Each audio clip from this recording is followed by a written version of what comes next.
선인장님이 가져오신 집 이야기 뭐죠? 저는 바람과 함께 사라지다 준비했습니다. 헐? 오, 제가 상상도 못했던 그러게요. 건데요. 아 정말요? 네. 집이요? 보통 저희가 주제 정하면 제가 이렇게 뭘 하지라고 소재를 정하는 게 되게 시간이 많이 걸리는데 이번에는 집이라고 하니까 바로 생각이 나더라고요. 어떤 지점이? 스칼렛의 집이 맨 마지막에 주제를 생각을 해보시면 땅이었잖아요. 아, 그럼 땅 아니에요? 테라? 내 농장. 뭐 그런 느낌 아니야? 아 그런가요? 저는 집이라고 생각을 했어요. 와, 이 선인장님은 스케일이 크네. 내 집이라고 하면 농장 정도는 들어가 있어야. 내 영역. 와, 씨, 나 너무 작았다. 아 그렇게 되는 건가요? 네. 네, 개인적인 첫 만남부터 한번 시작해 봅시다. 바람과 함께 사라지다 보셨나요? 저는 보지는 않았어요. 잠깐, 안 봤다고요? 네. 그래도 다 아시네요.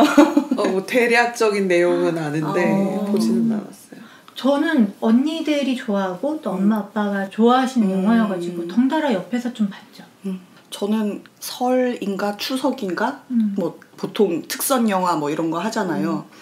그런 거 할 때 처음으로 봤었는데 그게 엄청 광고를 많이 때리면서 그 방영 전날에 다큐멘터리를 먼저 보여줬어요. 그 영화에 대한 다큐멘터리를. 연습을 시킨 후에. 그러니까 그 전날 다큐멘터리를 먼저 보여주고 그거를 이렇게 그 다음날 틀었거든요. 그래서 그거를 연달아 보면서 엄청 야 세상에 이런 영화가 막 이렇게 감명 깊게 보셨군요.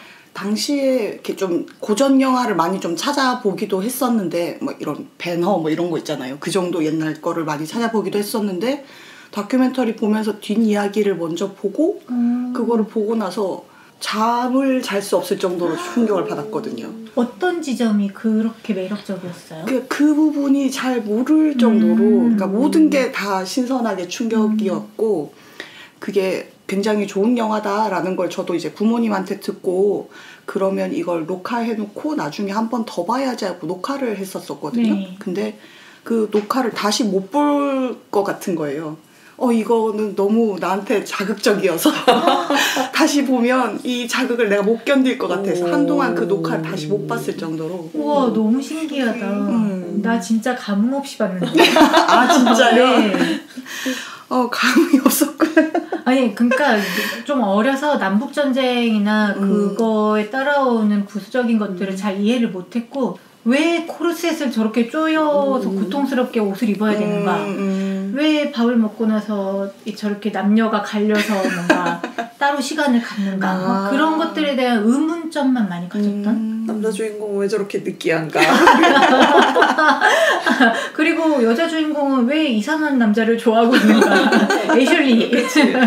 뭐 그런 점들이 많이 이해가 안 갔습니다. 어떡해. 아니 근데 이야기 해주세요. 되게 또 항상 이런 게 이렇게 밖에서 이야기 듣고 나면 뭔가 재평가하고 다시 봐야 되겠다는 생각이 들더라고요. 재평가할 만한 지점 없을 것 같은데요. 일단 들어보자.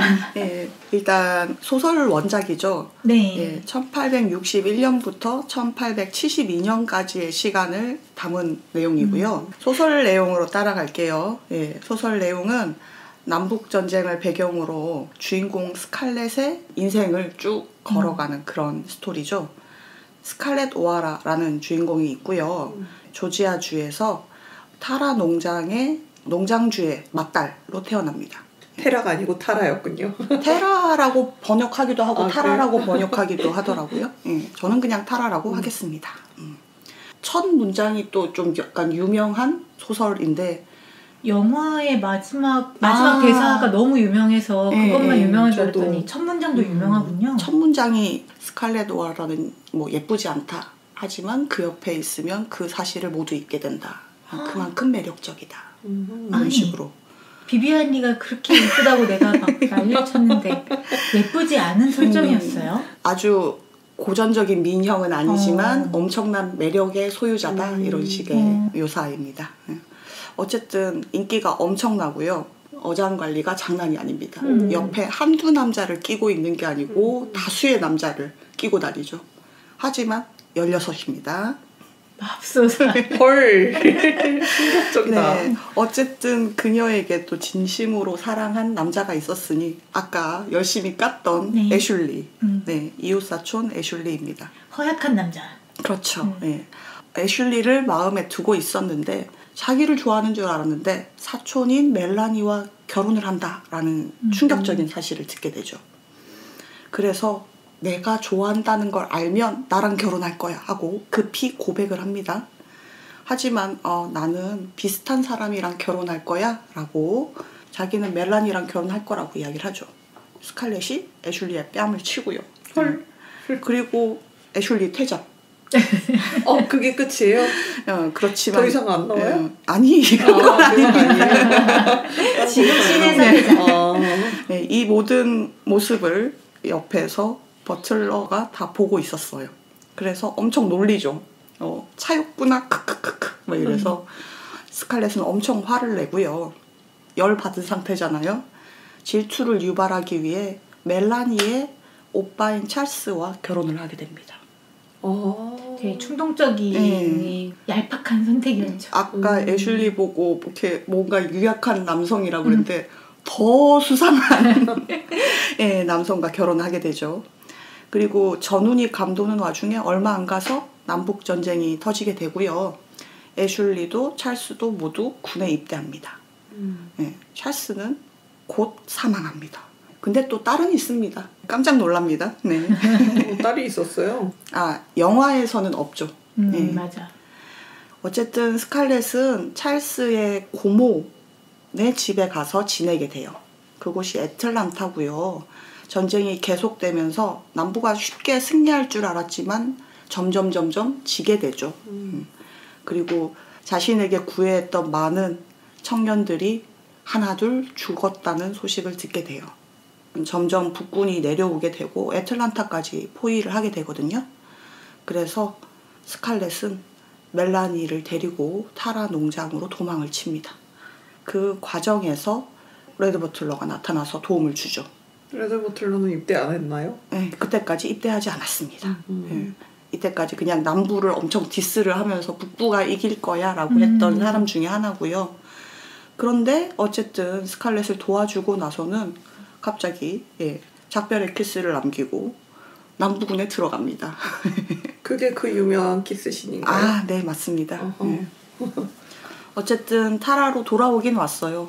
왔는데 이미 군에 짓밟혀서 농장은 폐허가 됐고요. 노예들은 당연히 없고요. 따놨던 모카 같은 것들도 다 불타버렸어요. 그동안 아마 집은 북군의 사령부로 이용했던 것 같아요. 어머니는 병에 들어서 죽고요. 아버지는 이런저런 충격으로 정신병이 생기게 됩니다. 스칼렛이 지금 엄청 호화롭게 살다가 갑자기 가난한 처지가 됐잖아요. 그러면서 이제 엄청 유명한 씬이죠. 너무 배가 고파가지고 밭에서 순물을 이렇게 뽑아가지고 먹거든요. 먹다가 막 이렇게 맛이 없어가지고 토해내고 막 이러면서 막 하늘에 맹세를 해요. 다시는 이렇게 굶주리지 않겠다. 무슨 일이라도 하겠다. 해서 정말 무슨 일이든 합니다. 전쟁이 끝나고 사람들도 하나둘 돌아오죠. 이제 그러면 모든 것이 해피해질 줄 알았는데 그렇지 않습니다. 노예제는 폐지되고 이전의 농장주들은 이전 같은 부유함을 누릴 수 없게 되죠. 게다가 땅이 엄청 넓지 않습니까? 세금이 엄청나게 매겨지게 되죠. 이 세금을 내지 못하면 이 농장을 뺏기게 된다라고 해서 어떻게 돈을 빌릴 수 없나 했는데 전쟁 중에 돈을 엄청 번 사람이 있다. 그 사람이 레트 버틀러다 라고 이야기를 듣게 되고 돈을 빌리러 가게 됩니다. 근데 레트는 보니까 수감이 된 상태인 거예요. 그래서 나는 돈 줄 수 없는데 라고 됐죠. 자존심이 상할 대로 상한 스칼렛이 나와서 어떻게 하지 하다가 우연히 여동생의 약혼자를 보게 됩니다. 누구의 여동생이요? 자신의 여동생. 그리고는 이 사람이 돈이 좀 있네 해서 재빨리 두 번째 결혼을 합니다. 그렇군요. 네, 여동생을 시켜도 되는 일 아니었나요? 여동생이 그 돈을 거기에 쓸까요? 그건 모르죠. 스칼렛이 새 남편 프랭크와 이제 결혼을 했고요. 그가 경영했던 잡화점 그리고 그가 인수하려고 했던 제재소 자기가 다 경영합니다. 네, 그리고 이전에 결혼으로 받았던 유산 이걸로 술집을 지어서 임대사업도 하고 상당히 돈을 잘 벌게 돼요. 그러다가 흑인 슬럼가를 다니다가 좀 안 좋은 일을 당하게 되거든요. 근데 마침 예전에 농장에서 일을 했던 흑인 빅샘이 도와줘서 위기를 탈출하게 되죠. 이제 스칼렛이 나쁜 일을 당했다는 것 때문에 또 남부 남자들이 결집을 합니다. 그래서 KKK단 가서 보복을 하겠다라고 하게 되고요. 결국은 그 과정에서 두 번째 남편이 죽고 맙니다. 헐. 또 잠깐 시리에 빠졌죠. 하지만 곧 회복하고요. 레트가 청혼을 합니다. 세 번째 결혼을 하게 되죠. 알고 봤더니 레트는 처음부터 스칼렛에 홀딱 빠진 상태였고요. 아니 그럼 아까 돈 좀 빌려주지. 좀 챙겨본 거죠. 스칼렛은 그때까지도 애슐리를 사랑하고 있었어요. 점점 결혼 생활이 삐끗삐끗하겠죠. 그들 사이에 또 딸이 있었는데 딸을 레트가 엄청 애지중지하거든요. 이 딸이 낙마사고로 죽게 됩니다.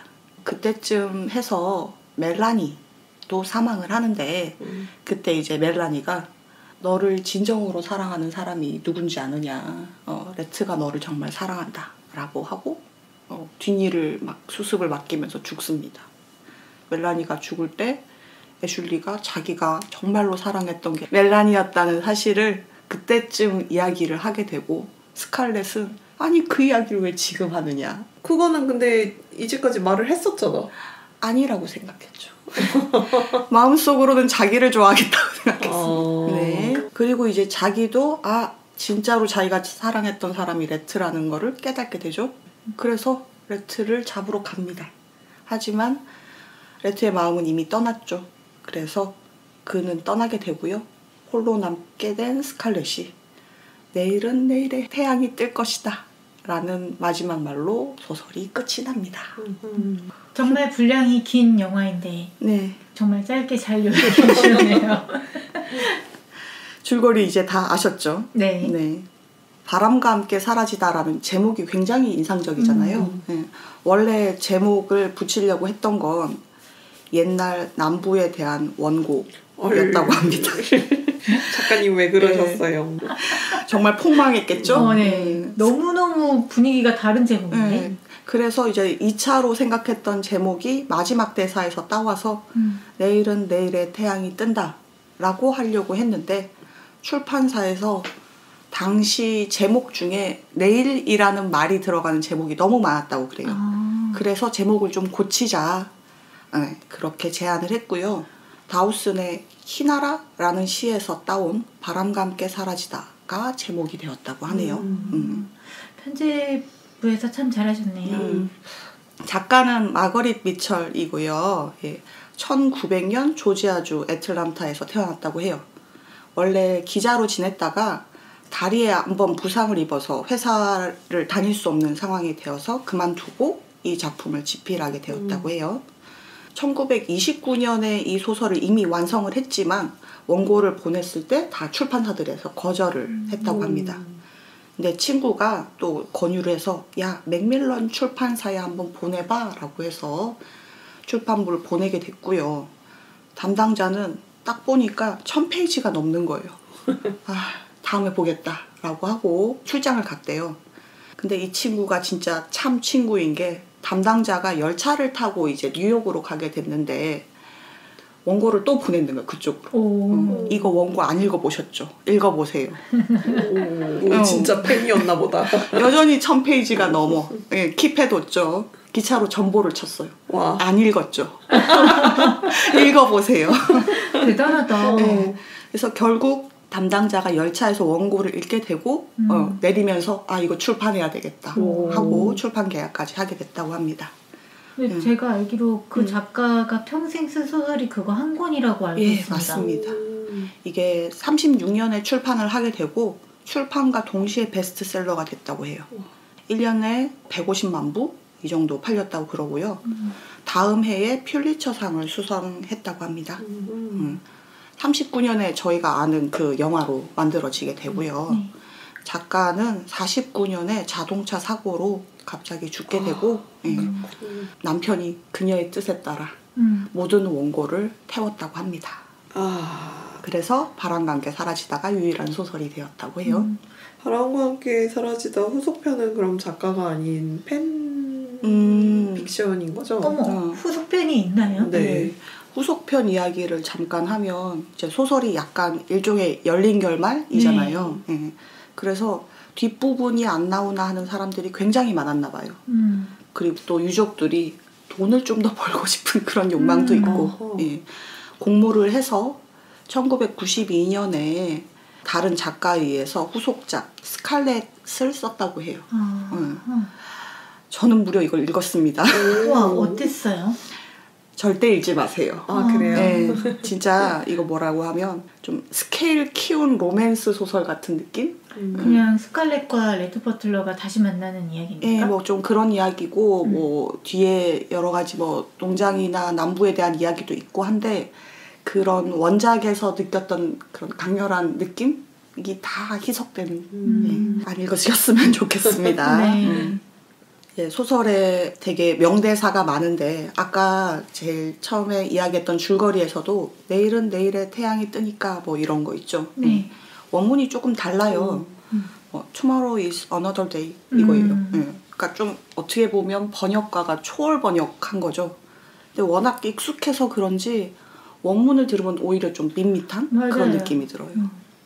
그리고 1부, 2부 보통 나누는데 1부에서 그 끝날 때 아까 물을 막 뜯어 먹으면서 다시 굶주리지 않겠다고 하는 그 대사도 굉장히 인상적이었고요. 스칼렛이 좀 힘들 때마다 지금은 생각하지 말자. 내일 다시 생각하자라고 하는 그런 대사도 인상적이고요. 사실 이 대사들보다 더 유명하고 제일 인상적인 대사 1위에 종종 뽑히는 대사는 레츠가 이제 떠나면서 그 스칼렛이 당신이 떠나면 난 어떻게 하라고요? 이렇게 막 울먹일 때 레츠가 솔직히 말하면 그건 내 알 바 아니지 라고 떠나거든요. 근데 이게 가장 사랑하는 대사 1위에 진짜 많이 뽑혔다고 그래요. 패러디 할 때도 굉장히 많이 나와서 유튜브에 보면 코믹 버전으로 패러디가 굉장히 많거든요. 그래요? 네, 한번 찾아보시면 재밌을 거예요. 네. 이런저런 이야기 했는데 비판점도 많은 소설이에요. 제일 큰 비판이라고 하면 남부 미화. 그러니까 일단 작가가 남부 출신이기도 해서 당연히 남북전쟁에서 북부가 되게 좀 나쁜 짓을 저지른 거를 극대화하고 남부는 좀 힘들었다. 이게 구구절절 나와요. 작품에서 노예제도나 인종차별을 적극적으로 옹호한 건 아닌데 아무래도 전지적 남부 시점이다 보니까 남부 쪽에 흑인 노예가 있었지만 주인으로서 잘 대해줬다 뭐 이런 식의 묘사가 많이 나와요. 그리고 아까 KKK단 이야기 했잖아요. KKK단이 약간 경비대 같은 이미지로 나오거든요. 그래서 좀 불편한 부분이 많죠. 작가가 남부의 좋은 면이든 나쁜 면이든 어쨌든 다 끌고 안고 가려고 했던 건 알겠어요. 근데 그게 남부인의 작가의 정체성이기도 한데 조금 지금으로서 많이 불편하죠. 네. 영화 쪽도 한번 이야기를 해볼게요. 감독이 빅터 플레밍, 그리고 제작은 데이비드 셀즈닉, 스칼렛 오하라 역의 비비안 리, 레트 버틀러의 클라크 게이블, 애슐리 윌크스의 레슬리 하워드, 멜라니 역의 올리비아 드 하빌랜드, 유모 매미 역의 해티 맥다니엘입니다. 그 유모가 그 코르셋 끈을 그렇죠. 잡아당겨주던 네, 맞습니다. 최초로 흑인 아카데미상을 수상한 배우. 맞습니다. 네. 영화가 워낙 오래되다 보니까 저작권이 소멸됐어요. 네, 그래서 우리나라에서는 그 유튜브에 보면 자막이랑 다 달려서 그냥 프리로 올라가 있어요. 네. 미국에서는 아직 그게 소멸이 안 됐다고 하네요. 상영 시간이 3시간 58분. 와. 중간에 그래서 인터미션이 있어요. 1부, 2부로 이렇게 나뉘거든요. 그래서 그 아까 무 뽑아먹는 그 장면에서 1부가 끝이 나고 갑자기 불이 켜지면서 화장실 갔다 오라고. 네네. 저는 무려 극장에서도 봤습니다. 와, 그럼 그때도 인터미션이 있었나요? 그럼요. 네. 뭐 리마스터판 뭐 이런 걸 보실 거예요? 아마 그럴 거예요. 아니 그럼 궁금한데 네. 다시 막 그렇게 봐도 네. 항상 감동이 몰려옵니까? 아유 그럼요. 이번에도 새로 또 봤는데 네. 그러니까 예전만큼 막 그렇게 막 숨막히지는 않지만 여기서 그랬지. 여기 이랬지. 막 이런 생각이 들더라고요. 진짜 애정하는 작품이구나. 아무래도 어릴 때 봐서 더 좀 그랬던 것 같아요. 영화와 원작 차이점이 되게 많아요. 아무래도 원작이 워낙 길다 보니까 잘라내야 될 스토리가 많죠. 그래서 중간중간 조연들 이야기 많이 잘려져 있고요. 저는 영화 그때 어렸을 때 보고 책을 이어서 봤거든요. 네. 그러니까 책 이어서 보고 깜짝 놀랐어요. 그러니까 스칼렛이 애가 더 있었어? 3명이나 있어? 막 이러면서 깜짝 놀랐거든요. 예. 그러니까 결혼 3번 했으니까 당연히 아이가 더 있을 법도 한데 그때는 좀 충격이었어요. 아까 계속 나오는 무 뽑아먹는 스칼렛. 예. 뽑아먹는 농장이 원래는 딴 데였는데 영화에서는 타라여서 그런 것도 많이 바뀌었고요. 인종차별적인 부분도 영화에서는 상당히 많이 완화해서 표현을 했어요. 그래서 불편하게 보이는 KKK단 이 내용이 되게 많이 축소되거나 삭제됐고요. 그래도 오프닝에서 땅땅땅 못을 박아요. 이거는 남부 이야기야 하면서 이 아름다운 땅에 기사도가 살아있는 마지막 땅이 있습니다. 뭐 이런 식으로. 그래요? 네, 그래서 뭐 이제 책 속에서나 찾을 이곳은 이제 꿈에 불과합니다. 뭐 바람과 함께 사라진 하나의 사회. 뭐 이런 식으로 오프닝이 나와요. 어쨌든 처음부터 진짜 이렇게 남부를 엄청 아련아련하게 막 보는 시선이 보이는 오프닝이죠. TMI. 제작이 집계하는 데 따라 조금씩 다른 것 같아요. 어디는 뭐 380만이다, 어디는 뭐 600만 달러다, 뭐 이렇게 이야기를 하는데 제작비 비리가 있어서 이게 다른 건지 아니면 뭐 제작 범위를 어디로 잡느냐에 따라 다른 건지 모르겠는데 어쨌든 돈이 엄청 많이 들었던 영화 이렇게 알아두시면 될 것 같아요. 당시가 뭐 2차 대전 뭐 그런 것도 있었을 때고 돈이 이렇게 막 넉넉하던 때가 아니었을 텐데 좀 쏟아부은 것도 있고요. 하지만 원작이 워낙 대박 나고 영화도 대박이 나면서 뭐 그 돈은 다 회수했죠. 어딘가의 조사에 따르면 인플레이션을 고려하면 이때까지 역대 흥행 1위다 뭐 이런 이야기도 있더라고요. 네. 근데 뭐 그건 계산법에 따라 달라지니까 정확할 수는 없고요. 그래도 이게 1939년 개봉작이라고 그랬잖아요. 근데 이 흥행의 기록이 뒤집힌 게 26년이나 걸렸다고 그래요. 아, 그래요? 네. 무슨 작품으로 뒤집어졌죠? 사운드 오브 뮤직. 같은 시대가 아니군요. 네, 그렇습니다. 후대 영화였네요. 저희 시점에서는 그냥 다 옛날 영화죠. 첫 촬영이 불타는 애틀란타라고 해요. 일부 거의 마지막쯤에. 굳이 이제 그때부터 촬영을 했던 이유가 그 전 영화가 뭐 킹콩 뭐 이런 거였대요. 그래서 기존 영화 세트가 있어서 부서지는 그걸 불살르면서 예, 그렇게 해가지고 이제 영화를 촬영하게 됐고요. 그렇게 태우면서 이제 애틀란타가 막 파괴하는 그런 장면을 연출을 했다고 합니다. 그때 보면 스칼렛 얼굴이 다 이렇게 실루엣 처리가 돼 있어요. 뒷모습이거나. 이유는 스칼렛이 아직 뽑히지 않아서 캐스팅이 아직 안 된 상태였어요. 그래서 대역 배우가 얼굴 안 보인 상태로 찍었다고 합니다. 배우가 안 뽑혔는데 영화 크랭크인을 했단 말이에요. 일단 그렇습니다. 빨리 세트를 이거 있을 때 불태워야 돼 이런 거였나 보다. 그렇습니다. 네. 전쟁 씬에서 되게 수많은 엑스트라가 필요하죠. 그래서 엑스트라 아끼기 위해서 마네킹을 엄청 많이 사용했다고 그래요. 그 당시에는 로봇 같은 거 없었을 거니까 마네킹 많이 사용했고 조연들이 옆에서 이제 같이 마네킹을 이렇게 움직이면서 그렇게 연출을 했다고 합니다. 그럼 그 아낀 돈을 어디에 썼느냐? 진짜 상당 부분 의상에 많이 쏟아 넣었다고 합니다. 그래서 영화에 실제 사용된 의상이 총 4,118벌이라고 그래요. 정말 많네요. 그렇게 많이 나오나? 정말 많이 나오죠. 네. 의상비로 15만 달러 이상 썼다고 그래요. 30년대라는 걸 감안하더라도 엄청난 금액입니다. 이제 디자이너가 스칼렛을 위해서 디자인한 옷만 해도 5,000벌이 넘는다고 그래요. 그걸 다 쓰진 않았잖아요. 물론 영화에는 모두 44벌의 옷이 등장한다고 합니다. 44벌. 요새 영화도 그렇게 자주 갈아입은 여자 주인공이 등장하지 않을 것 같은데. 네. 참고로 레트가 36벌 옷을 입고 나온다고 합니다. 꽤나 많이 갈아입죠. 혹시 기억에 남는 의상 있으신가요? 저는 뭐가 엄청 기억이 나냐면 스칼렛의 눈이 초록색이기 때문에 네네. 초록색 드레스를 입어라는 말을 하는 장면이 아마 있을 거예요. 있죠. 네네네. 그래서 그게 눈 색깔이 초록색? 그리고 눈 색깔에 옷을 맞춘다고? 이런 게 되게 충격적이었던 게 있거든요. 그게 아마 초반에 그 코르셋 막 조이고 그쵸. 또 애슐리한테 엄청 잘 보이려고 노력하던 그때였을 거예요. 맞아요. 네. 그때 옷이 진짜 이쁘긴 하죠. 네. 네.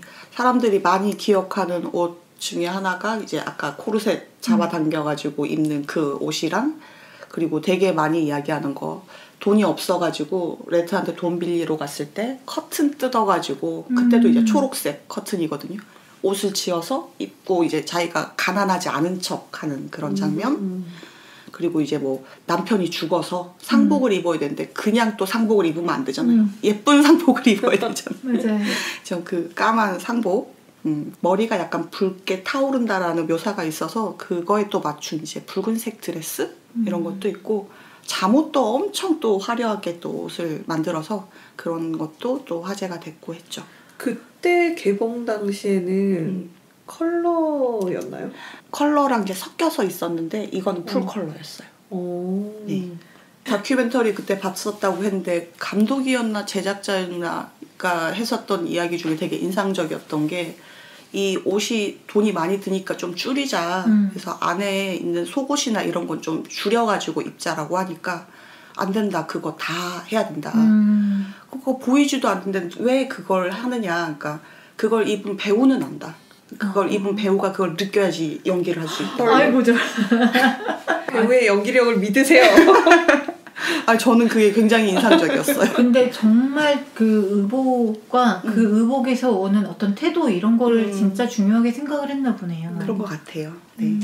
아까 여배우가 캐스팅 되기 전에 찍었단 말이야 라고 했잖아요. 네. 이게 촬영이 140일 정도 걸렸다고 그래요. 생각보다 짧죠. 네, 저도 지금 저는 놀랐어요. 길다고 생각하고 있어요. 정말요? 요새는 막 1년 되는 영화도 요새는 있고 그렇지만 예전에는 굉장히 짧게 찍지 않았을까라는 생각에 이게 시간도 4시간 정도 가까이 되잖아요. 근데 이렇게 비교적 촬영일이 짧은 건 감독이 5명이나 고용이 됐습니다. 크레딧에 올라오는 감독은 2명이에요. 2명인데 그거 이외에도 여기서 찍고 있으면 동시에 딴 데서도 찍고 막 그런 거죠. 와 진짜 신기하다. 그런데도 그렇게 허술하지 않은 영화가 나올 수 있는 거군요. 신기하죠. 네. 이게 또 테마 음악도 유명하죠. 네. 네, 유명한 음악인데 음악은 굉장히 짧게 제작이 됐어요. 10월쯤 돼서야 음악을 의뢰하지 않았지 라는 생각이 들어서 개봉 2개월 전에 허겁지겁 의뢰를 하게 됩니다. 맥스 스타이너라는 사람에게 의뢰를 했고요. 이 사람이 구스타프 말러의 제자였다고 그래요. 그 이전에 제작자와 함께 킹콩 음악을 만들었었고 그래서 허겁지겁 빨리 음악을 만들어 달라라고 했는데 정말 또 잘 만들어서 이제 세기에 남는 그런 음악을 남겼다고 하네요. 역시 음악 같은 거 창작 기간이 중요하지 않아요? 맞아요. 작사 작곡하면 진짜 뭐 하루 만에 나왔다라는 곡들도 많고 하룻밤 사이에 딱 명곡 나오잖아요. 스칼렛은 400명이 오디션을 봤다고 해요. 네, 이게 그냥 카메라 테스트하고 그거 이제 시나리오 외운 사람만 400명이고 실제로는 훨씬 더 많았다고 합니다. 어쨌든 원래 내정자 비슷한 사람이 있었다가 스칼렛 오하라 역에 이제 비비안 리가 뽑히게 되고요. 그 이전까지는 영국에서 주로 활동을 하고 연극 무대에 서 있다가 1년쯤 전에 미국으로 오게 되거든요. 그리고 비비안 리가 캐스팅이 되죠. 이게 비비안 리 허리가 굉장히 가는 걸로도 유명하죠, 그죠? 저 어렸을 때 막 그 이야기를 사람들이 엄청 하더라고요. 뭐 18인치? 영화에서는 뭐 이렇게 18인치까지 줄여달라는데 실제로 이제 코르셋을 조인 상태가 19인치고 촬영 당시에 실제 그냥 허리가 23인치였다고 해요. 대표작으로 뭐 애수, 안나 카레리나, 그다음에 욕망이란 이름의 전차, 시저와 클레오파트라 등이 있고요. 영화보다는 오히려 연극 무대를 많이 활약했던 배우예요. 네, 그래서 영화는 8편 정도밖에 남지 않았다고 합니다. 명성에 비해서 작품 수가 적다는 생각은 좀 했었는데 연극을 한 거는 모르고 있었어요. 아, 연극 쪽을 좀 더 치중을 했다고 해요. 그래서 이번에 이거 보고 나서 비비안 리 정주행 해가지고 이렇게 막 엄청 봤거든요. 네. 어느 각도로 봐도 예쁘다. 전에 뭐 비비안 리와 오드리 헵번 중에 당신의 취향은 뭐 이렇게 물어보는 것도 많았었던 것 같아요. 그렇다면 여러분의 취향은? 전 오드리 헵번 쪽. 꼭 둘 중 하나를 골라야 됩니까? 다 가질래요? 아니 근데 둘 다 너무 상반된 매력이잖아요. 네, 그렇죠. 네. 제 기준에는 비비안 리는 좀 싸납게 생긴? 그게 아마 스칼렛 역이 맡은 그렇죠. 엄청 네. 자존심 세고 막 그랬던 역이 너무 더 강렬해서 그런 것 같기도 한데 또 다른 영화에서는 굉장히 순진하고 순박한 이미지로 또 나와요. 애수에서는 그렇죠. 좀 그렇죠. 네. 예, 레트는 클라크 게이블이 맡았는데요. 이거는 이제 작가가 원했던 배우도 아니었고 배우도 이 역을 별로 원하지 않았다고 그래요. 근데 대중들이 이 사람은 클라크 게이블이야 막 이렇게 지지를 해서 뽑혔다고 합니다. 우리들이 맨날 인터넷에서 가상 캐스팅 뭐 이렇게 하는 것처럼 그때 옛날에도. 사람들도 그런 비슷한 걸 했다고 해요. 찍어놨거든요. 처음엔 좀 안 내켜 하다가 아마 이 수익의 절반을 준다고 했던가? 와우. 엄청난 개런티를 보장받고 그리고 출연했다고 해요. 아니 근데 너무 찰떡 있지 않아요? 지금은 다른 역을 떠올리기 힘들죠. 네. 능글맞고 수완이 좋은 역으로 정말 잘 어울리는 느끼한 외모죠. 진짜 너무 아저씨야. 그 코수염 떼면 좀 덜할까? 조금 덜할 거예요. 아마. 네. 진짜 TMI인데 비비안 리가 클라크 게이블의 입냄새 때문에 키스씬을 꺼려했다고 합니다. 저런. 그 얘기 들어본 것 같아요. 네. 그리고 이제 멜라니 역, 올리비아 드 하빌랜드인데 실제 성격은 오히려 스칼렛스럽다고 해요. 어머. 굉장히 드세고 절대 지지 않는 그런. 그래서 촬영할 때 제일 애를 먹는 배우 중에 하나로 손꼽힌다고 해요. 아니 그렇다면 네. 연기를 진짜 잘한 거 아니에요? 장난 아니죠. 정말 순박하고 이렇게 청초한 그런 이미지인데. 너무너무 긍정적이고 와 연기 천재. 참고로 장수 캐릭터셔서 올해 104세 생존해 계신다고. 아직도 네. 와. 애슐리 역의 레슬리 하워드, 이게 그 역의 제일 첫 장면이 21살로 나오는 역이에요. 근데 당시에 이 레슬리 하워드가 46이었거든요. 맙소사. 그래서 나는 절대 이 역을 맡을 수 없다라고 했는데 어찌저찌 해서 결국은 또 역을 맡게 되고요. 네, 그래서 덕분에 촬영할 때 굉장히 두꺼운 메이크업을 했다고 합니다. 아직도 생각나는 게 그 다큐멘터리에 그런 메이크업한 장면이 나왔거든요. 근데 친척 집에서 그걸 보고 있었어요. 근데 보고 있으니까 사촌들이 뒤에서 와가지고 항상 제가 뭐 보고 있을 때 파토노는 사촌이 있거든요. 싹싹싹싹 저 배우들 저거 다 화장빨이라고. 절대 잘생긴 얼굴이 아니라고. 엄청 초를 치던 기억이 납니다. 근데 애슐리는 화장을 했어도 잘생겼다는 생각은 안 드는 배우였어요. 아닌가요? 나만 이런 거야? 그렇습니다. 얼굴을 모릅니다.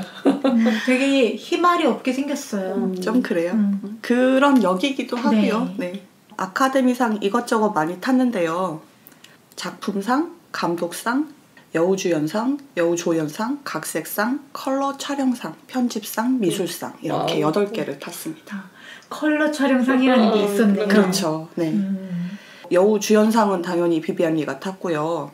여우조연상은 아까 말씀하셨던 이제 스칼렛의 유모 역을 맡았던 해티 맥다니엘이 탔습니다. 아직 그때 당시에도 인종차별이 많이 심했던 시절이고 그래서 시상식에 흑인이 올라올 수 없다 뭐 이렇게 이야기가 또 있었어요. 그래서 그 클라크 게이블이 그때 막 말도 안 된다고 그러면 자기도 시상식 안 가겠다고 해서 결국 해티가 시상식에 참석할 수 있었다고 하네요. 저는 어렸을 때 엄청 좋았었다고 했잖아요. 네. 근데 처음에 딱 영화를 봤을 때는 스칼렛이 정말 워낙 강렬한 캐릭터다 보니까 딱 끄고 나면 스칼렛 생각밖에 안 난다라고 생각을 했는데 그 다음날 딱 눈을 뜨니까 멜라니 생각밖에 안 나는 거예요. 그래서 저는 멜라니가 최애 캐였거든요. 되게 오랫동안 최애 캐였다가 이번에 다시 보고 스칼렛에 다시 입덕하게 됐습니다.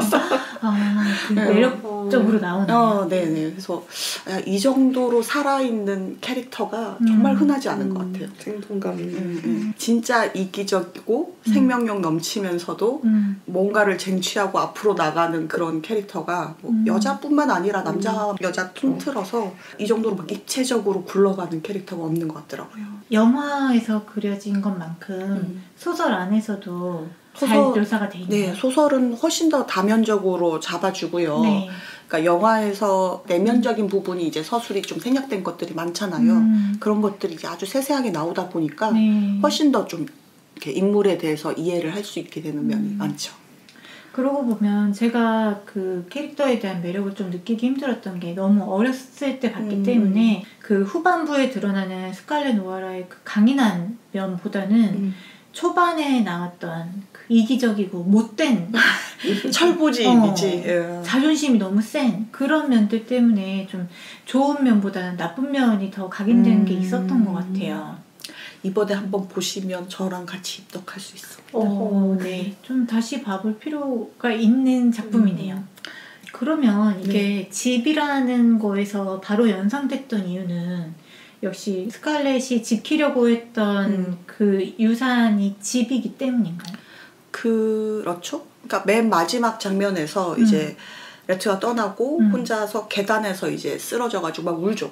울다가 머릿속에서 사람들 목소리가 들리죠. 그러니까 아버지 목소리. 그래서 정말 이제 땅만큼 중요한 것은 없다. 뭐 이런 이야기를 하고 그 다음에 뭐 애슐리가 당신은 항상 타라에서 힘을 얻는 것 같다. 그런 이야기를 하고 뭐 레트도 뭐 이렇게 이야기를 하고 하면서 내 힘의 근원, 원천지는 집이다. 이렇게 하면서 타라로 돌아가자라고 하거든요. 그래서 저는 그게 어떻게 보면 이 책의 뭐 핵심적인 주제랑도 다 있는 것 같고 그러니까 스칼렛의 생명력이 진짜 그런 땅에서 나오는 부분도 있다고 생각을 해서 이번 픽으로 골랐습니다. 나는 아직도 약간 정말 신선한 충격이야. 집이라는 게 선인장한테는 땅이었어. 토지대장. 집은 크게 보면 부동산이죠. 아니, 농장 정도는 있는 그 정도 땅을 집으로 인식하고 있는 스케일. 그 정도 스케일 돼야지. 아까 말했잖아요. 이렇게 함 정도 설치를 하고 뭐 이렇게 하지. 아니 나는 막 대저택도 크다고 생각했는데 농장까지 들어가는 스케일이 나올 줄 내가 현실에서 뭐 월세 전세에 살더라도 멋지네요. 우리 항상 그렇지만 정말 좀 생각지 못한 식으로 서로들 해석하는 것 같아요. 소재에 대해서. 바람과 함께 사라지다는 너무 유명하지만 특별히 찾아볼 생각을 하지는 않았던 작품이에요. 근데 이번 기회에 꼭 다시 한번 봐서 뭔가 정확하게 내용도 좀 알고 그 캐릭터들의 면면을 다시 한번 봐야겠습니다. 저는 왠지 바람과 함께 사라지다를 보면 스칼렛을 봐야 되겠다라고 생각이 들 것 같아요. 그렇게 말리셨는데도 안 돼, 두 사람 맺어줘야지 막 이러면서 결국은 팬픽션에 손을 대는. 근데 그게 공모였다고 했잖아요. 네네. 그러면은 정말 그게 최선이었던 건가? 나머지 공모 작품들이 진짜 별로였던 건가? 그거는 잘 모르겠고요. 근데 이게 공모 작가의 전작이 주로 로맨스 소설이었어요. 네. 그래서 헤어진 걸 이어지게 해주세요라는 주장이 많았던 것 같아요. 그래서 좀 더 거기에 포커스를 맞춰서 그럴 수밖에 없었구나 약간 그런 건 있고 후속작이 스칼렛 말고도 몇 개 더 있어요. 그러니까 스칼렛 쪽의 이야기가 이렇게 있는 게 있고 그거 말고도 하나 더 있고 그리고 레트 버틀러의 이야기가 또 담긴 쪽 이야기도 있고 그렇거든요. 근데 정말 추천하지 않습니다. 그래, 이 작가가 잘못한 거야. 후속작이 나와야 되는 작품을 쓰면 안 되지. 아 정말?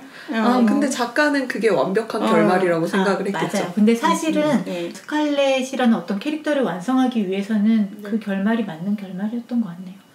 해피엔딩 추종자긴 한데 저는 이 결말에 정말 만족을 하기 때문에 그래서 더 후속작 별로라고 생각하는 것 같기도 해요. 양치님이랑 저랑 다 바람과 함께 사라지다 보고 나서 우리 나중에 사적으로 얘기 한번 더 하는 걸로 합시다. 네. 집에 대한 이야기 재밌게 들으셨는지 모르겠습니다. 오늘 또 모두 수고하셨고요. 26화에서 또 재미있는 이야기 가지고 돌아오겠습니다. 들어주셔서 감사합니다. 감사합니다.